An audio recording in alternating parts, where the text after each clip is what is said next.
అందరికీ నమస్కారం. శ్రీనివాస్ చెప్పే కథలకు మీకు స్వాగతం. ఇప్పుడు మనం వినబోయే కథ కన్నెగంటి అనసూయ గారు రచించినటువంటి జ్ఞాపకం జీవించిన వేళ. ఆ కథలోకి వెళ్దామా మరి.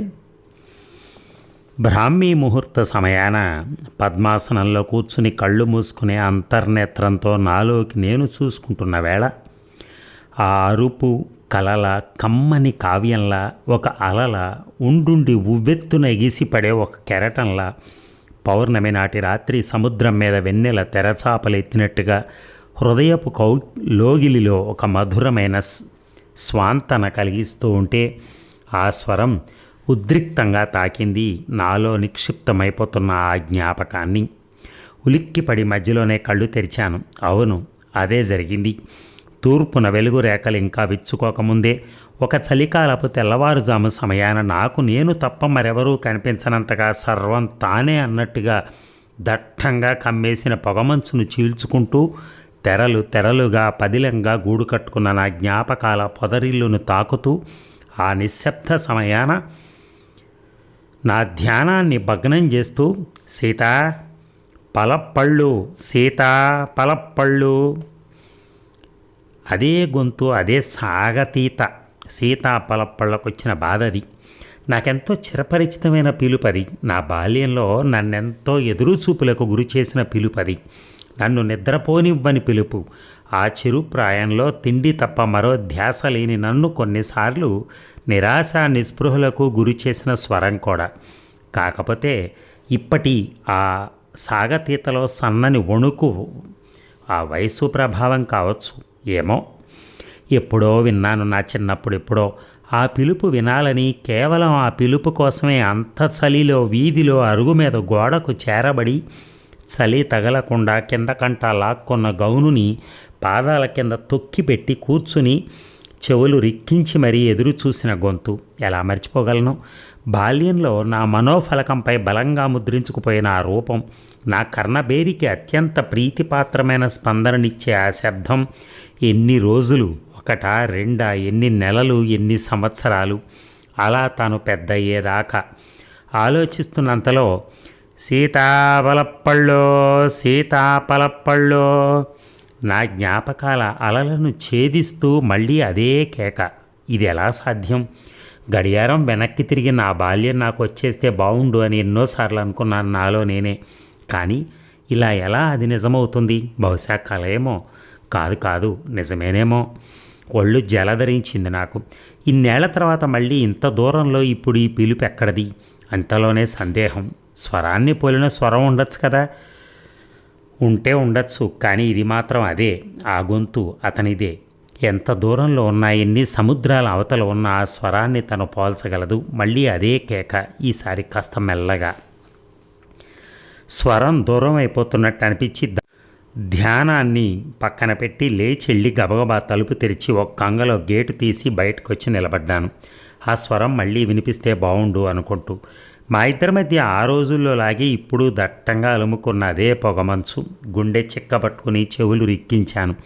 అలా ఎన్ని క్షణాలు ఉద్విగ్నంగా గడిచాయో. పొగమంచు నా చూపుల్ని తనలో చొచ్చుకుపోకుండా వెనక్కి తోసేస్తూ ఉంటే నాకు వినిపించనంతగా దూరం వెళ్ళిపోయాడేమోనని అంతలోనే నిరాశ. కాసేపటికి వినిపించింది అది. సీతాఫలప్పళ్ళు, సీతాఫలప్పళ్ళు.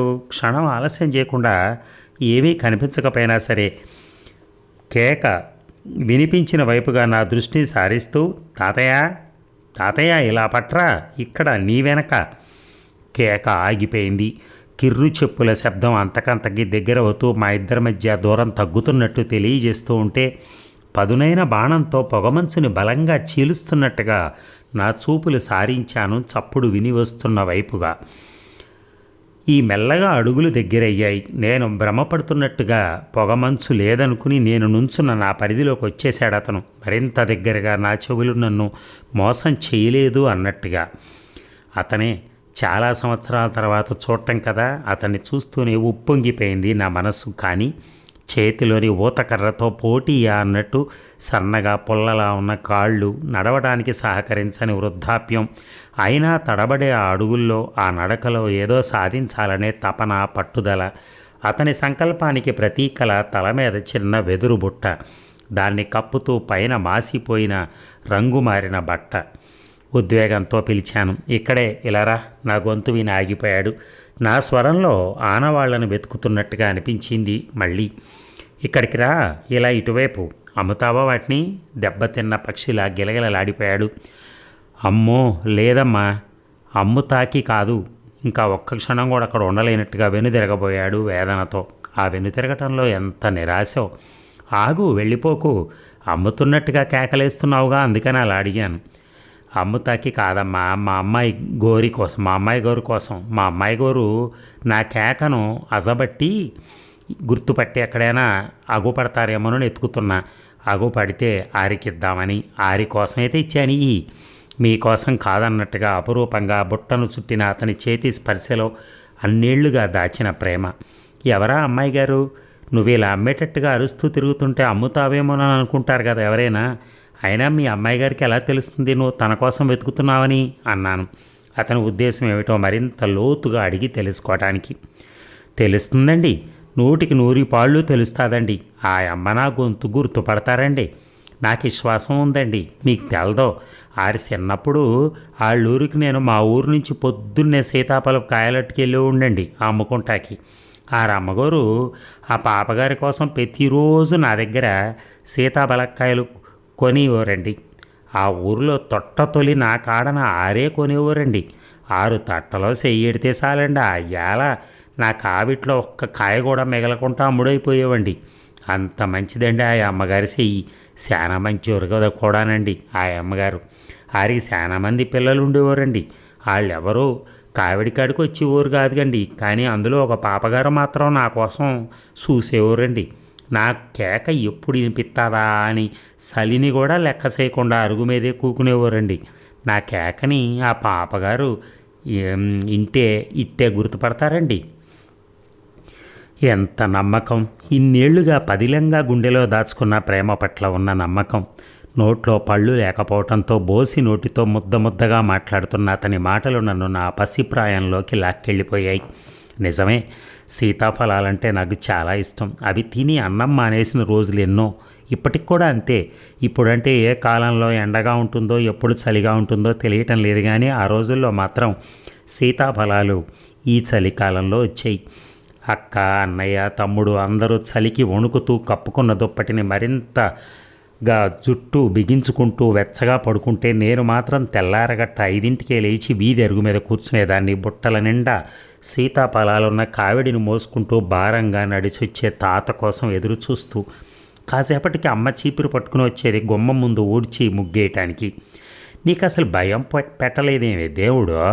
తలుపు గడియ తీసుకుంటే అనుకున్నా కాయలోడి కోసం నువ్వు కూర్చుని ఉంటావని అంటూనే అమ్మ గుమ్మం ముందంతా ఊడ్చేసి పోగెత్తి పెంటకుప్ప మీద పోసి బాకెట్టుడు నీళ్లలో పేడ కలిపి కళ్ళాపి జల్లి తాబేలు ముగ్గెట్టేది. సంక్రాంతి రోజుల్లో నెల పెట్టాక అమ్మ ఎప్పుడు అదే ముగ్గు పెట్టేది. ఒక్కొక్కసారి చేత్తో పెట్టేది. ఇంట్లో బాగా పనిక్కుగా ఉన్నప్పుడు ముగ్గు కర్రతో బరబర లాగేసేది. నేను అలా కూర్చునే అమ్మ చెంబుకి చేయి అడ్డం పెట్టి అంతటా కళ్ళాపి ఎలా జల్లేది, కొబ్బరి చిప్పలో ఉన్న ఇసుక కలిపిన ముగ్గుని కుడి చేతి 2 వేళ్లతో అలవోకగా ఎలా ముగ్గేసేది గమనిస్తూ ఉండేదాన్ని. మా ఇంటి ముందున రావి చెట్టు ఆకుల సందుల్లోంచి చొచ్చుకుని మరీ వచ్చిన వెన్నెల అమ్మ చల్లిన కళ్ళాపి మీద పడి మరింత తళతళలాడేది. చూడటానికి ఎంత బాగుండేదో అలా. ఒకసారి ఇలాగే చలికి దుప్పటి ముసుగెట్టుకుని తలొక్కటే బయటపెట్టి మునగ తీసుకుని వీధి అరుగు మీద కూర్చుని ఉంటే తెల్లవారుజామున లేచి పాలకావిడ వేసుకుని పొలానికి వెళ్ళబోతూ అరుగు మీదున్న నన్ను చూసిన నాన్న, ఏమ్మా పొద్దున్నే ఇంత చలిలో ఇక్కడ కూర్చున్నావు అడిగారు.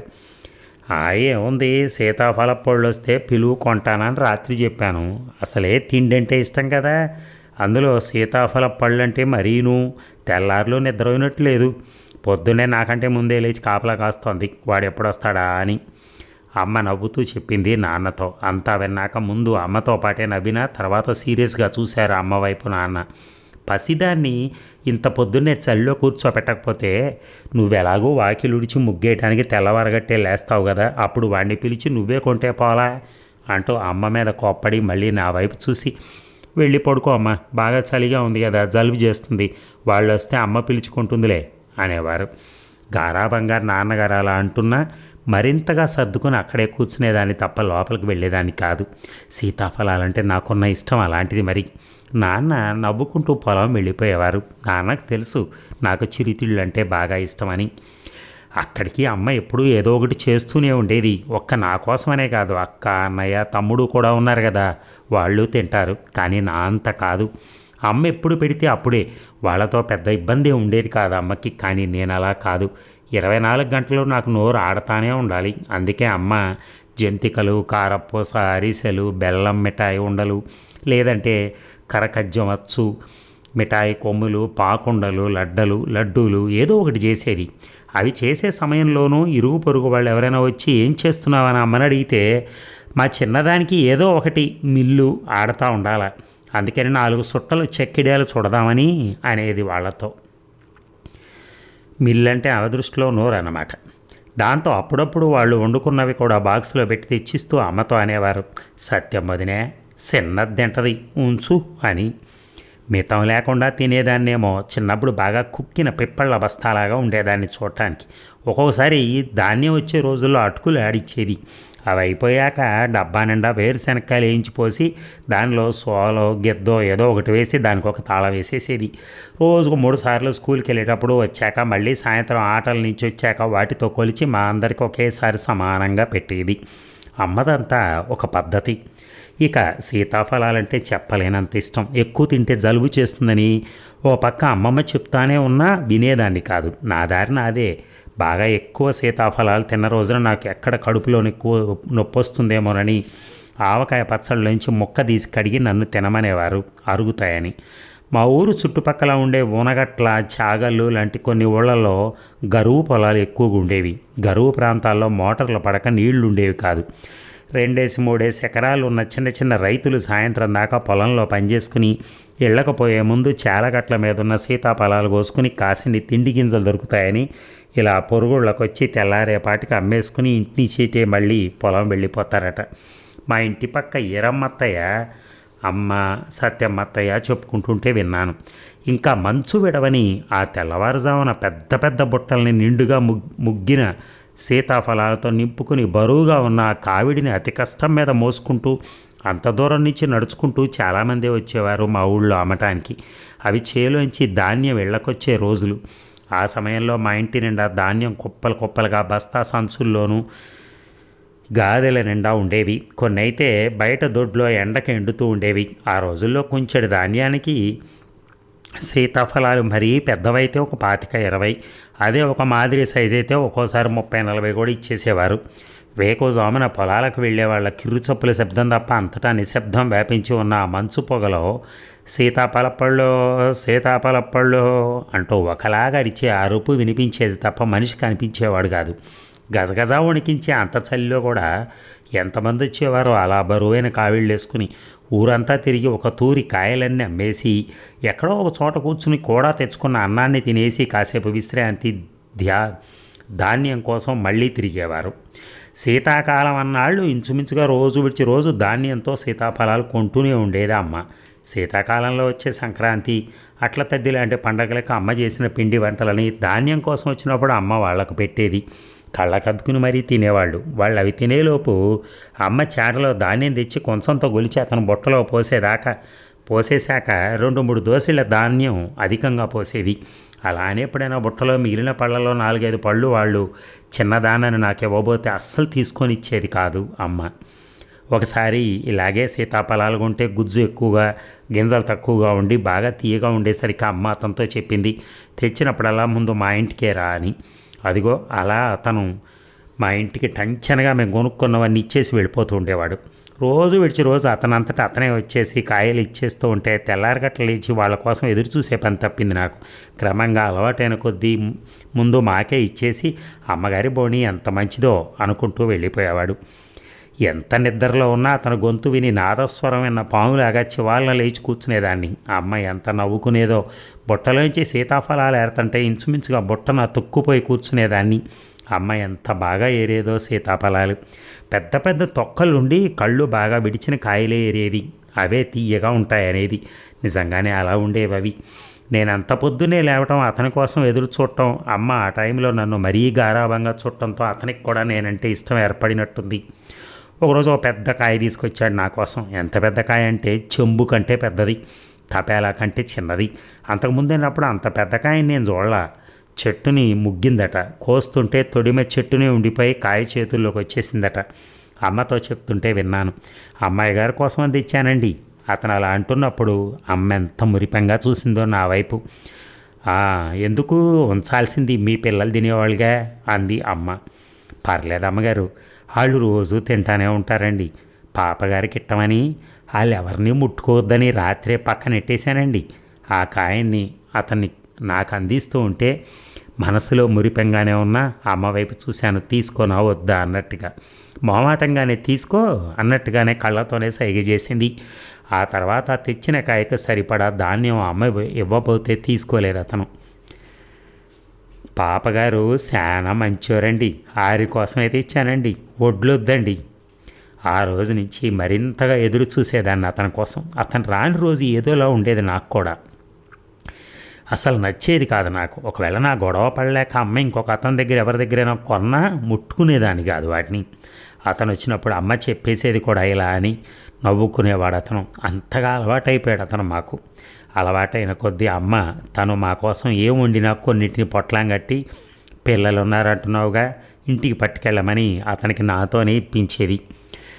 తర్వాత అతను తన ముంతని మా ఇంట్లోనే తినేవాడు. కొన్నిసార్లు అమ్మ కూరలు కూడా వేసేది అతనికి. చాలా బాగున్నాయి అమ్మగారు కూరలో, కడుపు నిండిపోయిందండి అనేవాడు. అతను అలా అంటున్నప్పుడు అతని కళ్ళల్లోని సంతోషాన్ని గమనించిన అమ్మ అతనితో అంది ఒకనాడు, సర్లే అంత తెల్లారగట్టే ముంత కట్టమని మీ ఆవిడని ఎందుకు కష్టపెట్టడం, సీతాఫలపళ్ళకు ఆవిడేసుకొచ్చిన నాళ్ళు మా ఇంట్లోనే తిని, నువ్వు తిని ఆ 2 ముద్దల కోసం చల్లో లేచి ఏం చేస్తుందిలే పాపం అని. అదిగో రోజు విడిచి రోజు అతని కాయలు వేసుకొచ్చినప్పుడల్లా మా ఇంట్లోనే భోజనం అతనికి. ఎంత తృప్తిగా తినేవాడో, ఎంతో ప్రేమగా అమ్మ వడ్డించే అన్నం కోసం తెల్లవారులు ఎదురు చూసేవాడట. 1,00,00,000 రూపాయలు ఇచ్చినా కనిపించని తృప్తి కమ్మని కూరలతో కడుపు నిండా అన్నం పెడితే కనిపిస్తుందట. అమ్మ పెట్టిన అన్నం తింటూ పక్కనే కూర్చుని చూస్తున్న నాకు చిన్న కథ చెప్పాడు. నాకు ఇప్పటికీ గుర్తే. మనిషి పుట్టిన ప్రతివాడు ఆకలిగా ఉన్నవాడికి అన్నం పెట్టాలట. అన్నదానం చేసిన వాళ్ళు తిన్నగా స్వర్గానికి పోయి ఎంతో సుఖపడతారట. కర్ణుడు ఎంత వీరుడైనప్పటికీ అలా అన్నదానం చేయకపోవడంతో అతను చేసిన మంచి పనులకు స్వర్గానికి వెళ్ళినా అంతగా సుఖపడలేకపోయాడట. అందరూ చక్కగా బంగారు వర్ణంలో చెట్లకు వేళ్లాడుతున్న అనేక రకాల పళ్ళను కోసుకొని తినేస్తూ ఉంటే కర్ణునికి మాత్రం అలా కోసుకొని తింటుంటే అవి బంగారంగా మారిపోయి తినటానికి కుదిరేది కాదట. పాపం కర్ణునికి ఆకలి తీరేది కాదట. ఇలా ఎందుకు జరుగుతుందని దేవేంద్రుని అడిగితే, నువ్వు భూమి మీద ఉండగా అన్నదానం చేయలేదు అందుకని అని అన్నట్ట. కర్ణుడు మళ్ళీ భూమి మీదకి వచ్చి అన్నదానం చేసి వెళ్ళాట. అంతటి వాడు కూడా అన్నదానం చేయక ఎన్నో ఇబ్బందులు పడ్డాట. అందుకే అన్ని దానాల కన్నా అన్నదానం చాలా గొప్పదట. ఆనాడు అన్నదానం గురించి అతను చెప్పిన కథ నా మనసులో ఎంతగా ముద్రించుకుపోయిందో. అమ్మ కూరలేనా, అమ్మ పెట్టిన ఆవకాయ పచ్చడి అంటే మరింత ఇష్టం అతనికి. చాలాసార్లు సీసాల్లో కూడా పెట్టించేది అతనికి. అలా అని ఒక్కసారి కూడా ధాన్యానికి మేము కొనుక్కున్న కాయలు తప్ప ఒక్క కాయ కూడా ఎక్కువ తీసుకునేది కాదు అమ్మ. ఎన్నోసార్లు అతను ఇవ్వబోయినా వద్దనేది. పైగా రెక్కల ముక్కలు చేసుకుని తిరుగుతున్నావు, అమ్ముకో, నాలో గింజలు వస్తాయి, నీ కష్టం నాకెందుకయ్యా, ఉంచు అనేది. అదిగో అలాగే ఏదైనా ప్రతిఫలం ఆశించకుండా నలుగురితో పంచుకోవటం అమ్మ నుంచే అలవాటైంది నాకు. పెద్దయ్యాక పెళ్ళిళ్ళు చేసుకుని మేమంతా ఎక్కడ ఆళ్ళం అక్కడికి వెళ్ళిపోయాక కొంతకాలానికి అమ్మ కూడా కాలం చేసింది. ఉద్యోగాల రీత్యా అందరూ తలో చోట ఉండడంతో ఇంచుమించుగా అందరం ఊరికి దూరం అయ్యామనే చెప్పచ్చు. ఏదో నేనే పక్కనే కొవ్వూరులో ఉండడంతో దగ్గర కాబట్టి అప్పుడప్పుడు వెళ్ళి ఇల్లు గుమ్మాలు అవి శుభ్రం చేయించి తాళం చేసి వస్తుంటాను. తర్వాత సీజన్ వచ్చినప్పుడల్లా సీతాఫలాలు కొన్నా తిన్నా ఎక్కడన్నా చూసినా కానీ అమ్మతో పాటే అతని జ్ఞాపకాలు. వాటితో పాటే ఒకదానంటే మరొకటి నేను ముందు అన్నట్టుగా తరుముకొచ్చే నా బాల్య స్మృతులు. కానీ ఇంతకాలానికి ఆశ్చర్యంగా గతాన్ని సజీవంగా కళ్ళ ముందుంచుతూ అంతే శ్రావ్యంగా మళ్ళీ అదే గొంతు. నాకు అర్థమైంది అతను నా కోసమే వెతుకుతున్నాడు అని. మంచి సరుకు అమ్మేవాళ్ళు ఉంటే కొనేవాళ్ళకి అభిమానం ఉండటం ఒకటే కాదు, అమ్మేవాళ్ళకు కూడా కొనేవాళ్లలో అభిమానులు ఉంటారన్నమాట. అంతేకాదు, నా జ్ఞాపకాల్లో అతనే కాదు, అతని జ్ఞాపకాల్లో నేను కూడా సజీవంగానే ఉన్నానన్న సంగతి నాకు ఇప్పుడే అర్థమైంది. ఎంత విచిత్రం! లేదంటే ఈ వయసులో ఇంత కష్టపడి నన్ను వెతుక్కుంటూ వస్తాడా? ఎంత ప్రేమ, ఎంతటి అభిమానం! వయసును కూడా లెక్క చేయకుండా కాళ్లలో సత్తువ ఇంకిపోయిన మైళ్ళ కొద్ది దూరాన్ని నడుచుకుంటూ. అవును, నేనిక్కడ ఈ ఊర్లో ఉంటానని, అదీగాక ఈ కాలనీలోనే ఉంటానని ఇతనికి ఎవరు చెప్పారో అదే అడిగాను అతన్ని. తర్వాత వయసు మీద పట్టడంతో తిరగలేక కాయలు అమ్మటం మానేసినా పెద్ద పెద్ద కాయలు చూసినప్పుడల్లా నేనే గుర్తొచ్చేదన్నట. పోయే ముందు ఒక్కసారి అన్నా మిమ్మల్ని చూడగలనా అని చాలాసార్లు అనుకునేవాడట. ఎప్పుడైనా మా ఊరి వాళ్ళు ఎవరైనా కనిపిస్తే మా ఇంటి గుర్తులు చెప్పి మా వివరాలు అడిగేవాడట. అయినా తృప్తిగా ఉండేది కాదట. ఏదైతే అదే అవుతుందని చెట్లను మగ్గిన కాయలట్టుకుని ఓనగట్ల నుంచి నడుచుకుంటూ మధ్యలో చాగళ్ళుని దాటుకుని మరి పసివేదల అంటే అదే మా ఊరి లేట ఎలాగోలా పాతబడిపోయిన మా ఇల్లు గుర్తుపట్టి చుట్టుపక్కల వాళ్ళను వాకప్ చేస్తే అమ్మ పోయిందని నేను ఇక్కడ ఉంటున్నానని చెప్పారట ఎవరో పెద్ద ఆవిడట. కోడూరు వారి వీధని నేనుండే వీధి పేరు చెప్పి. అబ్బాయి డ్యూటీకి వెళ్ళాడు, తెల్లారేపాటికి కానీ రాడు. వాడి దగ్గరుంది అడ్రస్సు ఫోన్ నెంబరును. పోనీ ఉంటానంటే ఉండు వాడొచ్చేదాకా అనేసరికి కాస్తంత నిరాశకు లోనైనా తెల్లారేదాకా ఉంటే పళ్ళు పాడైపోతాయేమోనని అప్పటికప్పుడు రైలు కట్ట మీద నుంచి నడుచుకుంటూ వచ్చేసాట. అమ్మాయి గారిని చూడాలనే సంకల్పం ముందు అవేమీ అడ్డం కాలేదట. మా ఊరికి ఈ ఊరికి మధ్యలో గుర్రం కూడా ఉంది. గుండం ఎలా దాటాడో ఏమో పాపం ఆ గుండం నుంచి. ఆ వయసులో అది అంత కారు చీకట్లో ఊళ్ళోకి వచ్చాక వాళ్ళని వీళ్ళని అడ్డం కొట్టి మా వీధి పేరు రాసున్న కాగితం ముక్క చూపించి ఎలా వెళ్ళాలని అడుగుతూ స్టేషన్ నుంచి నడుస్తూ మా వీధికి వచ్చేసాట. అప్పటికే పొద్దుపోవడంతో తెల్లవారులు గోవు పాదాల రేవులో చెట్టు కింద పడుకుని తెల్లారగట్ట గోదావరిలో స్నానం చేయడానికి వచ్చే వాళ్ళని చూసి తెల్లారిందనుకున్న అమ్మాయి గారు ఏ ఇంట్లో ఉంటారో ఎలా పట్టుకోవాలో తెలియక ఎవరిని అడిగినా ఎవరు చెప్పరని అమ్మాయి గారిని పట్టుకోవాలంటే ఇంక ఇదే పద్ధతి. తన గొంతు వినేనా అమ్మాయి గారు బయటికి రాకపోతారా అనే ఆశతో ఇలా తెల్లవారుజామున బుట్ట నేతి మీద పెట్టుకుని సీతాఫలపళ్ళు అంటూ అరుచుకుంటూ తిరుగుతున్నట్ట వీధి ఆ చివరి నుంచి ఈ చివరికి. ఈ వయసులో నువ్వు ఇంతగా కష్టపడి వెతుక్కుంటూ రావటానికి ఆ పిల్ల నీకేం చేసిందని తాతయ్య నా మాట నోట్లో ఉండగానే తరుముకొచ్చేశాడు. అమ్మమ్మో ఎంత మాట అన్నారంటే, కాళ్ళు ఈడుచుకుంటూ ఇలా రావాలంటే కన్న పేగుబంధమే కానక్కర్లేదు అమ్మాయి గారు. ఆకలిగొన్న కడుపుకు పెట్టిన పట్టెడు ముద్ద కూడా ఇలా లాక్కొస్తుంది. ఇంతకన్నా ఇంకేటి కావాలి అమ్మాయి గారు? అవును నిజమే, అంతకంటే ఇంకేమైనా కావాలా? గుండెల్లో తడి ధారలు కడుతుంటే నోటి మాట రాక నిల్చుండిపోయాను అలా.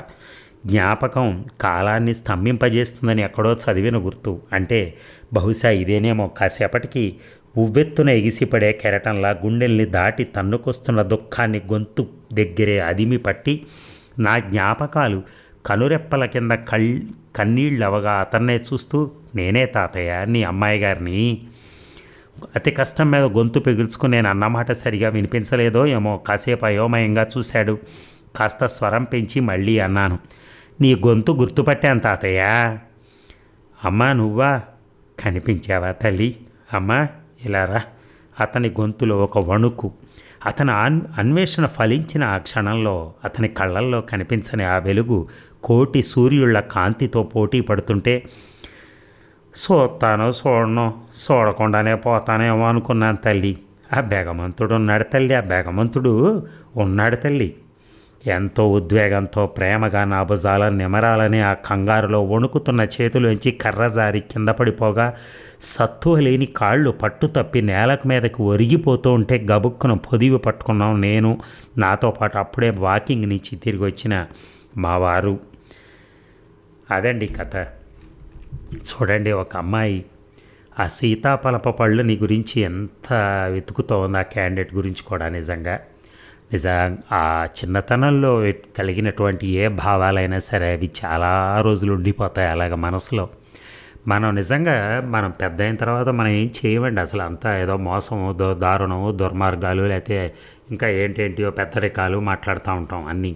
కానీ చిన్నతనంలో అలా ఉండదండి అసలు. చిన్నతనంలో ఆ మృదుత్వం, ఆ మాటలు మాట్లాడే పద్ధతి, వాళ్ళ ప్రవర్తన, ఇవన్నీ చాలా అసలు ఎంత గొప్పగా ఉంటాయంటే వాళ్ళ ప్రేమని మనం ఏ రకంగానూ మనం పూర్తిగా అందుకోలేమేమో, అసలు వాళ్ళని అర్థం చేసుకోలేమేమో అనిపిస్తుంది అప్పుడప్పుడు నాకు.